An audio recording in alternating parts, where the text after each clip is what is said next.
Kita bersyukur kita ikut kiai-kiai itu. Kenapa kita bersyukur? Karena kiai-kiai itu mempunyai sanad yang muttasil. Sekarang banyak orang yang gagah-gagah mengatakan Rasulullah Shallallahu Alaihi Wasallam telah bersabda, innamal a'malu binniyat, saudara-saudara, bahwa yang penting adalah innamalnya. Kayak Kanjeng Rasul itu tetangganya saja. Rasulullah berkata, dengar kapan kamu? Tapi sampai sendiri kan juga pernah mengatakan itu jauhnya Rasulullah, innamal a'malu binniyat. Ya tapi kalau saya nanti dihisab saya bisa jawab, kamu kok bisa mengatakan bahwa innamal a'malu ini dawuhnya Rasulullah Shallallahu Alaihi Wasallam dari mana? Kamu 15 abad. Saya bilang, saya mendengar ini dari ayah saya, dari guru saya Kiai Bisri Mustafa, dari guru saya Kiai Ali Maksum, dari guru saya Kiai Makhrus Ali, dari guru saya Kiai Marzuki, dari guru saya Syekh Yasin Al-Fadani, dari guru saya Syekh Abdul Halim Mahmud. Tanyakan sendiri sana, malah.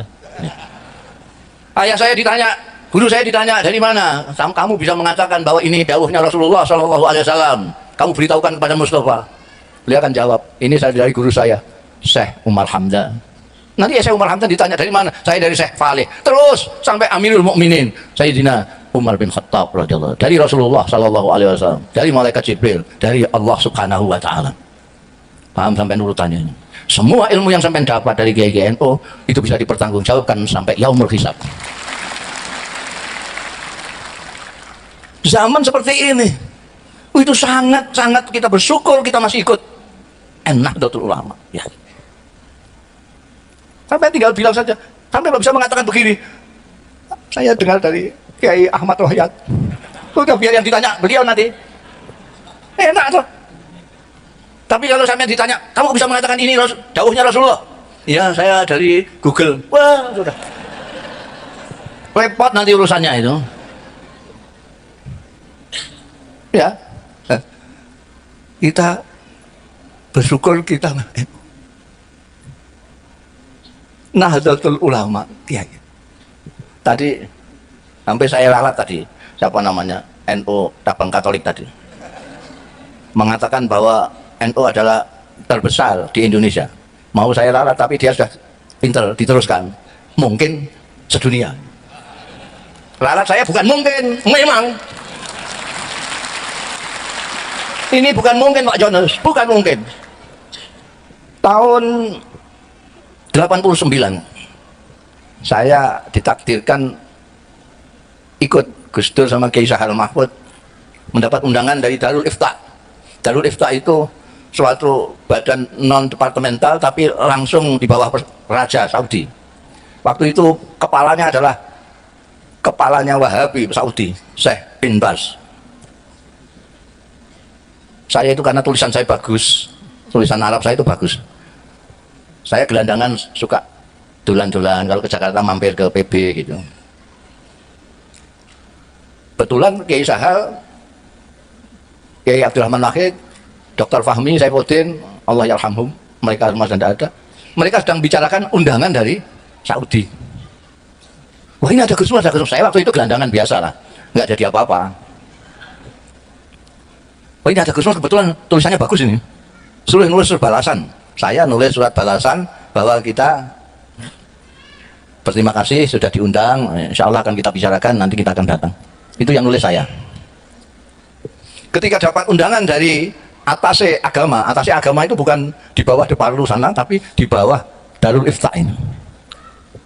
Ketika datang di sana, saya diajak sama Kiai Sahal, sama Gus Dur, sama Dr. Fahmi ini. Loh kok saya ikut ngapain?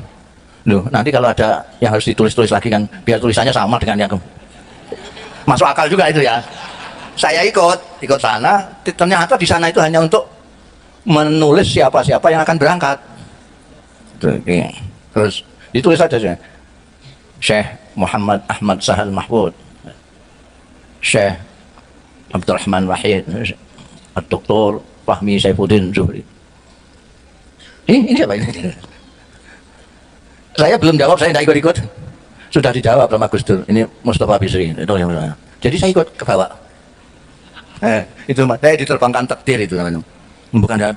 Lah kan di sana itu kan resmi, terima pejabat-pejabat sana itu. Saya bilang Gus Dur ini terus saya nanti itu gimana sampai mengenalkan diri sampai ketua NU. ini Kiai Rois, ini wakil ketua NU. Lah sampean nanti kalau mengenalkan saya apa? Ya sama juru bicara gitu. Lah padahal ini bisa bicara semua kok. Kok ada juru bicaranya? Ya tapi yang penting kan saya bisa ke Saudi Arabia, bisa ke Mekah, sudah seneng saya. Nah, pada waktu itu Jumat, kalau Jumat itu Syekh bin Bas itu tamunya seluruh dunia, dia punya ruang tamu panjang sekali, isinya kursi tok untuk dan ngaji sebentar, ngaji tafsir, ada yang baca Quran, terus dia nerangkan sebentar, terus menemui ini dari Eritania, ini dari ini, semua ditemui satu persatu, delegasi tamu itu. Kita tidak, dari Indonesia kok enggak sendiri. Mas saya sudah mau protes sebagai juru bicara. Tapi dipegangi sama Dr. Fahmi, tidak usah lah. Biar. Beliau sudah masuk ke ruang istirahat. Ruang istirahat. Begitu masuk ruang istirahat, ada sekretarisnya keluar. Tamu yang dari Indonesia mana? Wah, ternyata kita diterima di ruang istirahat beliau. Tapi beliau begini, sudah tiduran gini. Nah, gitu kita datang, ini dari NU ya. Nah, terus tanya, itu berapa anggotanya Nahdlatul Ulama itu berapa? Tidak ada yang jawab. Mungkin ini nunggu juru bicara. Saya langsung jawab karena noleh akal saya bilang 50 miliar ya Syekh. Saya bilang 50 juta. Itu saya karang aja waktu itu. Belum ada penelitian seperti sekarang. Survei yang terakhir itu tadi yang disebutkan 90. Itu yang survei itu. Dulu saya mengatakan 50 juta perkiraan. Dia langsung jinggal dari tiduran kita. 50 miliar. Dia kaget. Itu 2 kali lipat lebih penduduk Saudi Arabia. 50 miliar. Melihat dia kaget, saya tuh ndati kok bahasa sini. Saya menjadi-jadilah gitu. Senengnya saya itu. Bal aksal min dzalik ya Syekh. Malah mungkin lebih saya ketemu. Masya Allah, tabarakallah. Ternyata sekarang ini 90 juta. Itu berapa kali lipat penduduk Australia itu? Bisa 4-5 kali. Terbesar di dunia. Bukan mungkin. Bahkan sampai saya berani mengatakan di mana-mana. Memamerkan NU saya itu memamerkan NU di Amerika, di Eropa, di Jepang, di mana-mana saya mengatakan ini yang terbanyak di dunia. Ini yang disebutkan Nabi, insya Allah menjadi sawadul azam. Alaikum bisawadil azam. Terbanyak di dunia.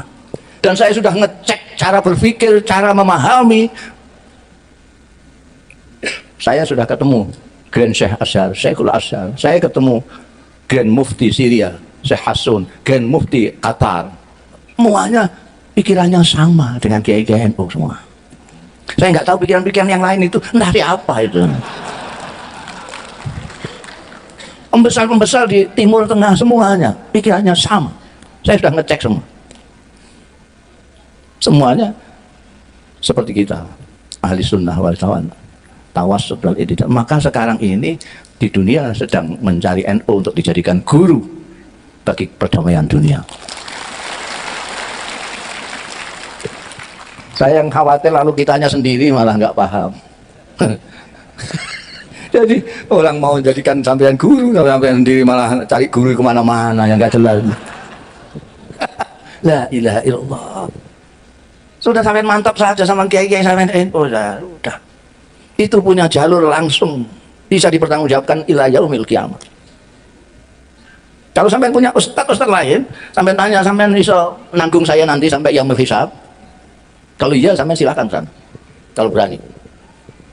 Kalau kiai NU berani. Karena dia memang mempunyai sanad betul ke sana. Jadi kita perlu bersyukur, ini hak prerogatifnya Gusti Allah juga. Ada yang anaknya kiai tidak mau di NU, ada enggak? Ada, karena enggak dipilih sama Gusti. Jangan dikira, makanya saya minta supaya bersyukur menjadi umatnya Nabi Muhammad SAW, bersyukur jadi manusia dengan menjaga kemanusiaan, bersyukur menjadi umatnya Nabi Muhammad SAW dengan menjaga nilai-nilai dan ajarannya, menjadi NU juga menjaga ke NU-anmu, ahli sunnah wal jamaah. Salah satu sikap dari NU, makanya lain. Tadi kan bersemangat tadi kamu. Ketua sampean itu kan. NU itu enggak ya, aduh mati. Kenapa begitu? Lo karena apa namanya? Anda nggak kenal. Hadutu Syekh Hasyim Asy'ari biasanya fotonya ada ini, itu yang ini. Saya itu sudah agak lama menemukan dan sudah saya terjemahkan. Saya menemukan buku karangannya seorang penulis dan wartawan Arab yang pada waktu revolusi di Indonesia dia memang di Indonesia untuk mengcover jalannya revolusi di Indonesia. Dia punya buku dan saya menemukan buku itu yang dalam terbitan Kuwait berbahasa Arab. Judulnya menarik. Judulnya itu Al-Allamah Muhammad Hasyim Asy'ari Wadi'u Labinati Istiqlali Indonesia. Itu terjemah harfiahnya adalah Maha Guru Muhammad Hasyim Asy'ari, peletak batu pertama kemerdekaan Indonesia. Itu buku karangannya Said Asad Muhammad. Sudah saya terjemahkan, silahkan cari di toko-toko. Jadi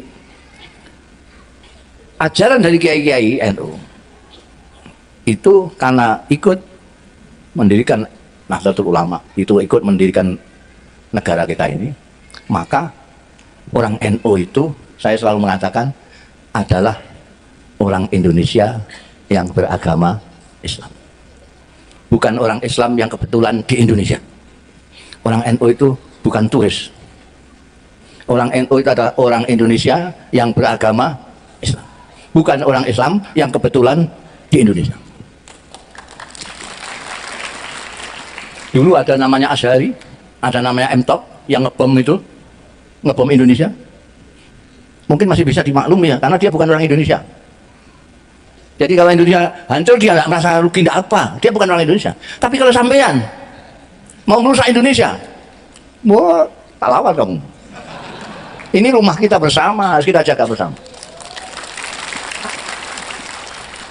Jadi itu tadi sudah kita bersyukur karena manusia dengan menjaga kemanusiaan kita, bersyukur menjadi umatnya Nabi Muhammad SAW dengan menjaga nilai dan ajarannya Nabi Muhammad SAW, bersyukur menjadi orang NU dan melaksanakan ajaran-ajaran NU. Ada lagi satu lagi sebelum jam 2. Satu lagi, kita bersyukur dengan hak prerogatifnya Allah Ta'ala kita diciptakan menjadi bangsa Indonesia, menjadi orang Indonesia. Ini anugerah, ini anugerah. Banyak sekali orang-orang asing ke Indonesia ini, banyak yang minta warga negara, banyak sekali, banyak sekali. Lah kita yang jadi warga negara Indonesia kok nggak bersyukur gimana? Nggak tahu belakangan ini kenapa. Kalau bahasa Jawanya kesambet, kesambet di sini ya. Oh, entah kesambet apa itu. Sekarang kok tiba-tiba menjadi sangar begini orang Indonesia. Beragama saja itu, ya Allah, NU itu ikut Kanjeng Nabi mengajarkan Islam yang ramah. Kanjeng Nabi Muhammad SAW menyontohkan diri beliau. Kanjeng Nabi itu sampai nggak kenal Kanjeng Nabi. Kanjeng Nabi itu jangankan mau bicara, nggak bicara itu sudah mengajak. Nggak bicara itu mengajak Kanjeng Nabi itu, menarik. Orang selalu ingin dekat dengan beliau. Itu saja tidak bisa mengislamkan Abu Lahab. Kanjeng Nabi yang begitu indah wajahnya, begitu indah perkataannya, begitu fasih pengendikannya semuanya, itu tidak bisa mengimankan Abu Lahab. Kok sekarang malah kamu ajak dengan membentak-bentak, dengan menjahanam-jahanamkan, meneraka-nerakakan, menista-nistakan, membid'ah-bid'ahkan, tambah lari. Orang sekarang lari. Ini orang NU harus bangkit ini. Orang NU jangan tidur aja. Harus bangkit. Jangan biarkan Islam dirusak sama orang Islam bodoh-bodoh itu. Dirusak, cemar kita, malu kita. Dulu semua orang menghargai Islam karena kiai-kiai kita memang menampilkan Islam dengan tampilan yang indah.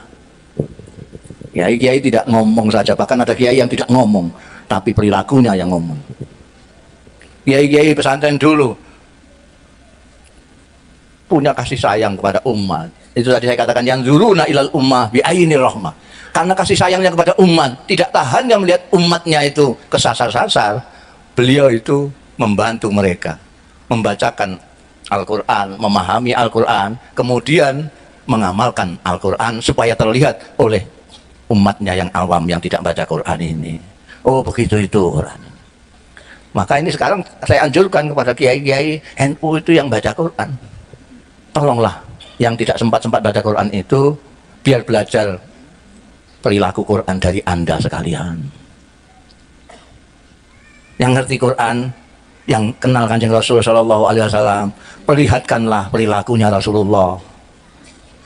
Jangan mulutnya saja indah-indah menyebutkan Kanjeng Rasul, tapi kelakuannya seperti Abu Jahal. Ini malah membingungkan orang ini. Mulutnya kok seperti Kanjeng Nabi, perilakunya kok seperti Abu Jahal, dan bingung orang. Kalau tidak ya diam saja. Itu ngaco itu. Gurur karena banyak followernya. Karena banyak yang ikut, dia merasa benar, itu salah. Benar dan salah itu bukan karena banyaknya pengikut, tapi nalar atau tidak. Apa namanya? Tetaplah antap saja Anda di NU Nahdlatul Ulama. Jangan tergoda dengan tampilan-tampilan gagah, tapi tidak bertanggung jawab. Kadang-kadang anak sekarang itu senang dengan gagah. Wah, begitu gagah itu. Ayo kembali kepada Quran dan hadis. Kembali ke Quran dan hadis. Coba tunjukkan Quran, baca sampean paham apa enggak? Kelekep dia enggak bisa.